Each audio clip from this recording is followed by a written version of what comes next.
네, 시선집중 2부 시작합니다.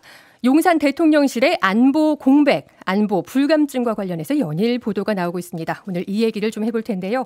더불어민주당 김병주 최고위원 나와 계십니다. 안녕하세요. 네, 안녕하세요. 네, 도감청 얘기부터 해볼게요. 네. 작년 4월에 다들 기억하실 겁니다. 미국 CIA가 용산 대통령실 안에서 열린 국가안전보장회의의 내용을 감청한 걸로 의심되는 문건이 유출됐어요. 네. 이걸 뉴욕타임즈가 보도하면서 당시 파장이 상당히 컸는데 그 이후 대통령 경호처는 작년 9월에 대통령실 경호장비 시설을 개선하겠다며 예비비로 86억 원 정도를 확보합니다.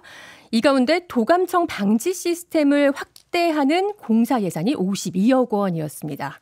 근데 문제는 그렇게 예산을 따낸 지 1년이 지난 지금까지도 도감청 방지 공사가 완료되지 못했다고 하는데요. 김병주 의원님, 이거 어떻게 보셨습니까? 네, 사실 그 도감청을 부인했었는데 도감청을 방지하기 위한 장비 도입 예산이라고 그래요. 제가 예결에 질의했더니 예비비는 아주 급할 때 이것을 편성합니다. 그렇죠. 그래서 86억이 예비비가 편성이 돼 있어서 기재부에 확인을 했더니 기재부에서는 도감청이 언론에 보도된 이후에 네. 대통령 경호처에서 요구를 해서 도감청 장비를 구입하는 예산으로 편성을 했다고 했고요.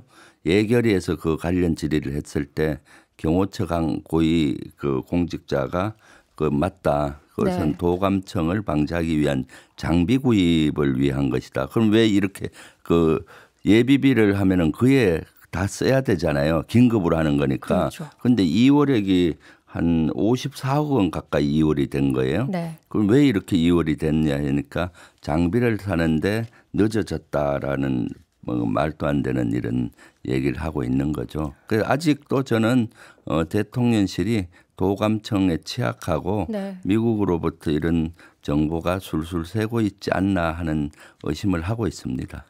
네, 네. 조금 전 의원님이 말씀하셨지만 이 도감청 문제가 불거졌을 때 대통령실 입장이 계속 달라졌었어요. 네, 그렇죠. 네, 처음에는 대통령실은 철통 보안이다. 오히려 청와대보다 더 안전하다. 그리고 이 감청 내용은 위조된 거다라고 했다가 그다음에는 우리 동맹국인 미국이 악의를 가지고 그러니까 나쁜 뜻을 가지고 그런 건 아닌 걸로 파악된다라고도 했다가 또 나중에는 그 내용들은 이 통신 같은 시긴트가 아니라 휴민트로 획득한 정보인데 도감청을 통해 획득한 것처럼 둔갑했다. 이런 네. 입장이었거든요. 근데 그럼 그 이후에 신청한 이 수십억 원의 예비비, 도감청 방지 시스템 확대 공사비를 요청한 게 연결이 참 어색해요.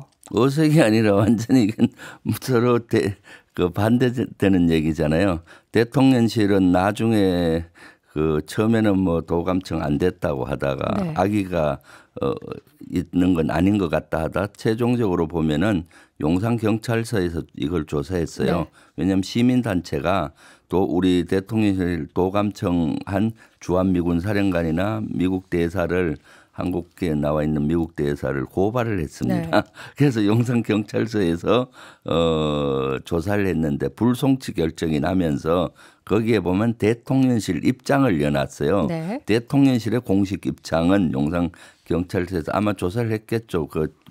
그런 입장은 이거 시긴트 도감청이 아니고 네. 사람이 한 거다. 휴민트다라고 어이없는 답변을 내놓고 그 동시간대에 비슷한 시기인 9월에 예비비 86억을 도감청을 방지하는 장비를 사기 위한 또는 그런 시스템을 보강하기 위한 예비비를 긴급 편성을 한 겁니다. 경찰서에 그렇게 입장을 네. 진술한 것과 예. 이 긴급 예비비를 네. 신청한 게 거의 동시라는 예, 거죠. 그렇죠. 그래서 제가 그 경호처에 질의를 했죠. 예결위 때. 그랬더니 그러면 너들이 용산경찰서의 말이 사실이라면은 휴민트 사람이라면은 간첩 색출했느냐. 그렇죠. 했더니 간첩이 있다는 얘기인데. 네, 그렇죠. 간첩이 있다는 얘기 아니에요. 그랬더니 그것은 얘기해 줄 수 없다라고 네. 얘기했는데 그 의미 속에는 색출 작업을 안 했다는 의미로 저는 들렸고요. 네. 그러면서 사실 도감청 장비 긴급 방지하기 위한 예산을 편성한 거는 도감청을 인정한 거나 마찬가지잖아요. 만약에 마찬가지다. 도감청에 문제가 없다 하는데 86억이나 되는 예비비를 편성했다면 혈세 낭비잖아요. 네. 그렇지 않나요? 그러면서도 그에 다 못 쓰고 또 그다음에 올해로 넘어왔고 네. 아직도 제대로 됐는지가 의문인 이런 상황이죠. 그리고 여기에 대해서는 사실 도감청이 맞는 걸로 추측이 돼요. 왜냐하면 미국의 오스틴 장관도 네. 국방부 장관도 기밀 유출이 인정을 했거든요. 기밀에 대해서 미국에서 기밀이 누출된 심각한 사항이다라고 이렇게 인정을 했는데 미국은 오히려 인정을 하는데 네. 우리는 아니라 이렇게 하는 것은 말이 안 되고요. 사실 이런 사항이 벌어지면은 어떻게 해야 됩니까? 미국의 공식 사과를 요구하고 진상조사도 요구하고 재발 방지 대책도 협의를 하면서 강하게 나가야 되는 것인데 네. 이렇게 됐잖아요. 최근에 수미테리 사건에서 보듯이 미국은 조금만 해도 엄청나게 지금 강하게 우리에게 처리를 하잖아요. 네. 그러니까 이것은 우리의 자존심의 문제고 주권의 문제인데 윤석열 정부에서는 미국 얘기면은 무조건 따라하는 어이없는 이런 일을 하고 있죠. 미국이 동맹이라 하더라도 네. 짚고 넘어갈 것은 정확히 짚고 넘어가야 되는 것이 대한민국의 정부의 역할입니다. 네. 네. 그리고 네. 또 대통령실은 우리나라 국가 최고 등급 보안 시설인데 네. 지금 대통령 경호처는 올해 안에는 이 공사를 모두 완료할 것이다라고 입장을 밝혔다고 해요. 그런데 그렇다 해도 윤석열 대통령 취임 이후 지금까지 2년 5개월이거든요. 그러면 임기 절반이 다 돼가도록 이 대통령실 건물의 도감청 방지 시스템이 완벽하지 않았다. 네. 그러니까 이 사실만큼은 경호처가 인정한 셈인 거죠. 네, 그렇죠. 지금 저는 용산 대통령실로 졸속 이전할 때부터 이걸 지적을 했어요. 거기 가면은 미국으로부터 도감청 염려가 된다. 시스템적으로 네. 보강을 해도 어려울 것이다라고 지적을 했는데 하셨었군요. 네, 졸속으로 이전 2달 만에 이전했잖아요. 그러니까 준비가 제대로 되지 않은 상태에 간 것이 사실이고요.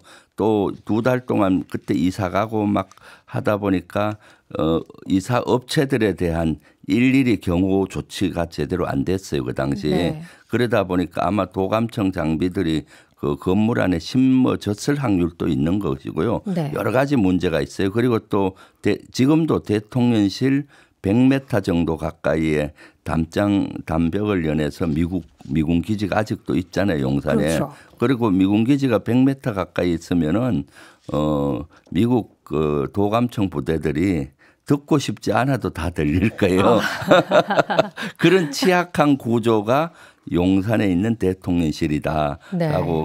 그래서 대통령실을 용산으로 이전하는 것은 아주 안보에 큰 구멍이 날 것이다 했는데 여지없이 이런 문제가 일어나고 아직도 그 노출이 된다고 봐요. 네. 그러면 혹시 지금도 대통령실에 대한 도감청 시도가 이루어지고 있다고 보십니까? 저는 뭐 충분히 가능성이 있다고 봐요. 왜냐하면은 대통령실에서나 우리 도감청 전문부대 방어하는 전문부대들이 방첩사령부예요, 사실은. 네. 우리가 미국이 도감청 기술이 어느 정도 수준에 가 있는지 몰라요. 그러니까 어떤 기술로 도감청 하는지도 모르고요. 네. 그런데 바로 옆에 100m 가까이에 미군 기지가 있고 미군 기지는 치외 복권 지역이라서 우리의 힘이 미치지 않아요. 그렇죠. 그러니까 어떤 일이 일어나는지 모르는 상황이죠. 물론 미국이 동맹이고 하지만은 사실은 가까우면 가까울수록 상대를 알고 싶어 하는 것 네. 사실이에요. 그렇지 않습니까? 그러니까 그것을 선의로 그러지 않을 것이다. 천만에. 제가 연합사 부사령관 할 당시 연합사는 사무실 건물에 같이 있어요. 그리고 대부분 사무실은 미군과 같이 근무하고요. 저 사무실 바로 옆이 연합사령관 미군 그 사무실인데 중요한 회의를 할 때는 일부러 TV를 크게 틀어놓고 네. TV 소리보다 적게 해요. 물론 미국이 동맹이고 선의하지만 혹시 모르잖아요. 네. 그래서 이러한 것들은 철저히 보안에 대해서는 해야 되는데 지금 미국 가까이에 미군 기지가 있는 이러한 상황에서는 또 이런 것들이 제대로 보강이 철저히 된다 해도 네. 신기술을 어디까지 기술이 네. 미군이 있는지 모르잖아요. 그래서 그때 방첩사령부 담당 부서 전문가들을 불러서 하긴 했더니 미국의 기술을 솔직히 모른다라고 인정을 했고 그래서 여러 가지로 봤을 때 저는 아직도 도감청은 이루어질 가능성이 아주 높다. 네. 그래서 보안이 아직 지금도 구멍이 나고 있다라는 추측을 해요. 그러니까 여기에 대해서 철저히 해야 된다라고 봅니다. 그렇군요. 이 대통령실 안보 공백과 관련해서 또 하나의 보도가 있었습니다. 윤석열 정부 출범 이후에 지난해까지 용산 대통령실 주변에 비행 금지 구역을 무단 침범했다 적발된 미승인 드론 230건에 달한다고 합니다. 이 점은 어떻게 평가하세요? 그러니까 지금 용산의 하늘에 구멍도 뚫혔다고 봐요. 용산의 지상에도 울타리가 있지만 하늘의 울타리가 비행금지 구역입니다. 네. 반경 3.7km. 그 안에 9.11 테러와 같이 공중에서도 테러가 일어날 수가 있잖아요. 미국에서 했던 거. 그렇기 때문에 지금 거기에 드론이 뭐 230차례 침투했었다 하잖아요. 제가 그 용산 대통령실 이전 할 때도 하늘이 뚫릴 것이다 하고 네. 예측을 했어요. 왜냐하면 거기는 주변에 이미 도시화가 돼 있기 때문에 하늘로부터 지켜낼 수 있는 방공진지나 이런 걸 만들 수 있는 여건이 불비해요. 네. 그렇기 때문에 드론으로부터 취약하고 작년에는 북한 무인기가 서울상공에 침투했을 때 비행금지 구역도 침투를 당했잖아요. 네. 그러니까 결국은 하늘의 울타리가 뚫렸다고 보여지고요. 아직도 그 제대로 보강이 안 된 상태죠. 사실은 거기는 보강을 해도 완벽하게 보강하기가 어렵습니다. 예. 청와대 같으면은 뒤에 북악산도 있고 주변 산들이 있어서 네. 천혜에 방어할 수 있는 요지인데 거기는 주변에 보십시오. 용산 일대 빌딩 숲에 이미 있고 빌딩에서 봐도 다 대통령의 일거수가 사람 육안으로도 보일 정도예요. 보이더라고요. 그럴 정도로 취약한 구조를 가지고 있죠. 네. 네. 이 안보 문제 관련해서는 북한의 오물풍선 문제도 계속되고 있잖아요. 네. 지금까지 22차례에 걸쳐서 5,500여 개의 오물풍선이 부양을 했고 또 오물풍선으로 인한 화재도 여러 차례 있었습니다. 또 항공기 이착륙이 중단되는 상황까지 있었는데 정부에서는 재난안전법 개정 정도 얘기가 있는 것 같고요. 또 합참은 지난주에 군의 입장이라면서 우리 국민 안전에 심각한 위해가 발생하거나 선을 넘었다고 판단될 경우에 단호한 군사적 조치를 시행할 거라고 했습니다. 우리 정부와 군의 이런 대응은 적절하다고 보십니까? 지금 오물풍선 북한이 계속 보내고 있고 5,500개 정도 지금 왔다고 하잖아요. 네. 여기에 속수무책으로 대응을 못하고 있어요. 정부에서 하고 있는 것이 국방부 하고 있는 것이 뭡니까? 오물풍선 날아오니까 조심하라. 떨어지면 신고해달라. 이것이 뭡니까? 이것은 정부나 국방부 할 일이 아니고요. 지금 오물풍선은 점점 심각해지고 있거든요. 네.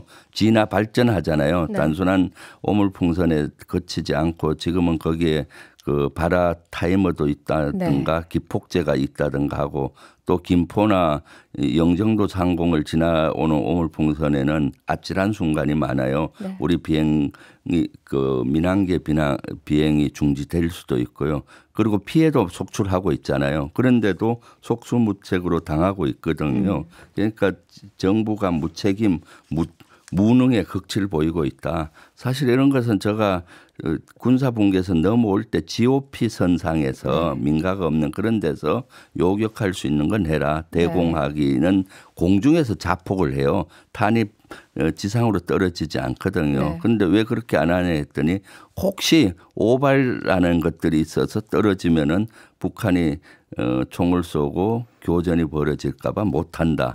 이것이 국방부 할 얘기예요. 이렇게 무능한 정부 이렇게 무책임한 이런 것들은 있을 수 없어요. 요격 능력은 뛰어나다라고 지속적으로 얘기해 오지 않았습니까? 네. 그래서 작년 무인기 침투가 허용된 이후에 그런 레이더도 많이 보강이 됐고요. 또 그걸 요격할 수 있는 대공하기는 탄약이 지상에 떨어지지 않습니다. 공중에서 폭발해 버리거든요. 네. 그래서 할 수 있는 건 하고 그런 매뉴얼을 100% 다 하긴 어렵습니다. 고무풍선을 다 맞추기는. 그렇지만은 상공 몇 메타 이내 거는 거기에서 1단계 요격하고 그게 안 될 때는 어떻게 조치하고 이런 걸 실험을 해서 데이터를 만들어서 세부적인 매뉴얼을 만들어야 되는데 아직도 그런 매뉴얼을 제대로 못 만들고 있는 걸로 추정이 돼요. 이 얘기는 네. 여당에서도 계속 지적했던 부분인데 왜 안 하는지 모르겠습니다. 자, 애초에 근데 우물풍선은 어떻게 시작됐느냐 보면은 이 탈북민 단체의 대북 전단 살포에 대한 북한의 맞대응이지 않았습니까? 근데 정부는 이 전단 살포는 이 표현의 자유를 제한하는 문제가 있어서 뭐 단체 숙지는 시키겠지만 뭐 중단시킬 수는 없다 이런 입장인데 이거 어떻게 정리해야 된다고 보십니까? 그것은 표현의 자유와 우리 국민 안전이 충돌될 때는 당연히 국민 안전을 택해야 되고요. 네. 탈북 단체가 북한으로 보내는 전단 거기에는 유엔 안보리 결의도 위반된 거고 우리 국내법도 위반돼요. 안보리 결의에는 USB라든가 달러 이런 걸 못 보내게 돼 있잖아요. 그럼 제재할 수 있는 거고 우리 거기엔 여러 가지 항공법이라든가 이런 위반되기 때문에 당연히 통제할 수 있는 수단이 있는데도 손을 놓고 있죠. 그러니까 북한의 오물풍선이 날아오고 북한의 학성기 방송을 우리 대남 학성기 방송을 해서 우리 국민들 또 장병들이 지금 청각장애가 오려고 할 정도로 네. 소음에 시달리고 있습니다.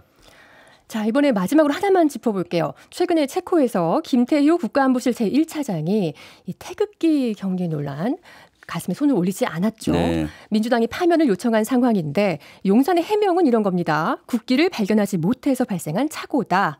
국기를 볼 수 없고 연주만 들을 수 있는 국민은 그 방향을 향해 선 채로 차렷 자세를 취한다라고 규정돼 있다. 그래서 이걸 정쟁으로 모는 것은 국익에 도움이 안 된다고 하는데 이거는 어떻게 평가하십니까? 그러면 거기 한 20명 정도 대통령실 수석이나 장관들이 서 있던데 나머지는 다 올리는데 왜 혼자만 두리번거리면서 안 올리는 거예요?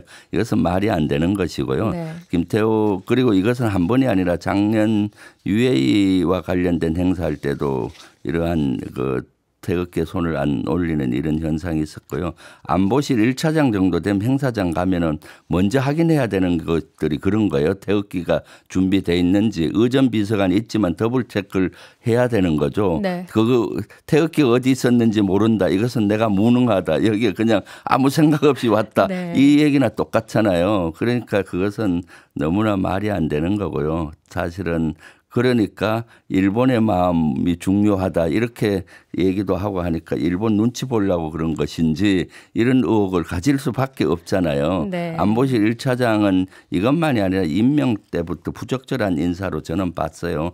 군사기밀보호법 위반으로 유죄를 받은 인원이 어떻게 그 중대한 안보를 다루는 자리에 있겠습니까? 그때부터 제가 지적을 했는데 지금 행동으로 태극기까지 인사를 안 하고 그럼 뭐 실수면 실수다 이렇게 딱 인정하고 넘어갈 걸 무슨 또 그 규정을 따지 그럼 나머지는 다 규정을 위반한 바보들입니까? 네. 뭐 유독 혼자만 왜 그렇게 한다는 겁니까? 네. 네, 오늘 말씀 여기까지 듣겠습니다. 시간이 짧네요. 네. 고맙습니다. 지금까지 국회 국방위 소속 김병주 더불어민주당 최고위원이었습니다. 네, 감사합니다.